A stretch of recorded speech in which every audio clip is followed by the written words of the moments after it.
నెల్లూరు నగరంలోని పాత municipal office ఎదురుగా ఉన్న వెహికల్ షెడ్ వద్ద సిఐటియు ఆధ్వర్యంలో మున్సిపల్ డ్రైవర్స్ ఆందోళన చేపట్టారు. నగరపాలక సంస్థలో పనిచేస్తున్న చెత్త తరలించే వాహనాల డ్రైవర్లకు 2 నెలల నుండి జీతాలు లేవని, వెంటనే ఇవ్వాలని సిపిఎం నాయకులు కత్తి శ్రీనుతో కలిసి డ్రైవర్స్ డిమాండ్ చేశారు.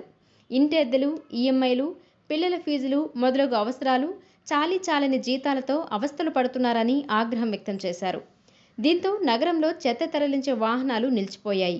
అధికారులు తక్షణమే స్పందించి హామీ ఇస్తేనే ఆందోళన విరమిస్తామని తేల్చి చెప్పారు. నెల్లూరు నగరపాలక సంస్థలో నిరంతరం కూడా 300 టన్నుల పైగా చెత్తని తరలించేటటువంటి చెత్త తరలించే వాహనాల డ్రైవర్లు 170 మందికి పైగా నెల్లూరు మున్సిపల్ కార్పొరేషన్లో పనిచేస్తూ ఉన్నారు.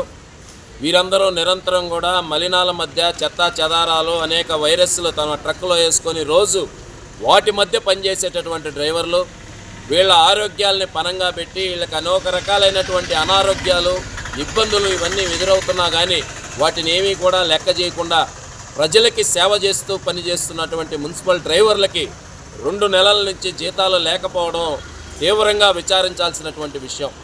నెల్లూరు మున్సిపల్ కార్పొరేషన్లో అన్ని విభాగాల కార్మికులు మాత్రం జీతాలు పడ్డాయి.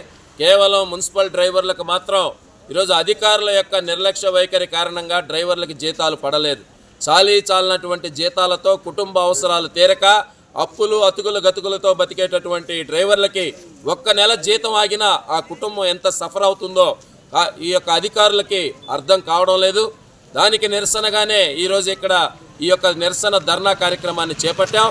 ఇప్పటికైనా కార్పొరేషన్ అధికారులు స్పందించి 2 నెలల జీతాల బకాయిలు కానీ తక్షణమే వేయకపోతే ఈ యొక్క ఆందోళన మరింత తీవ్రతరమయ్యి ఖచ్చితంగా ఈ నిరవధిక సమ్మె దాకా, నిధులు బహిష్కరించేదాకా వెళ్తాము అని చెప్పి సిఐటికి హెచ్చరిస్తున్నాం. అదేవిధంగా ఈ రాష్ట్ర ప్రభుత్వం మున్సిపల్ విభాగంలోనే కాదు, ఈ రాష్ట్ర ప్రభుత్వంలోని అన్ని విభాగాల్లో అవుట్సోర్సింగ్ కార్మికులందరినీ ప్రభుత్వ ఆధీనంలో ఉన్నటువంటి ఆప్కాస్ ఏజెన్సీ, ఆప్కాస్ సంబంధించినటువంటి ఆంధ్రప్రదేశ్ అవుట్సోర్సింగ్ కార్పొరేషన్ అనేటటువంటి గవర్నమెంట్ ఏజెన్సీ కింద నుంచి రద్దు చేసి ప్రైవేట్ ఏజెన్సీలకి, ప్రైవేట్ కాంట్రాక్టర్లకి అప్పగించేటటువంటి చర్యలకి పూనుకుంటూ ఫిబ్రవరి 6వ తారీఖున రాష్ట్ర మంత్రివర్గం నిర్ణయం చేసింది.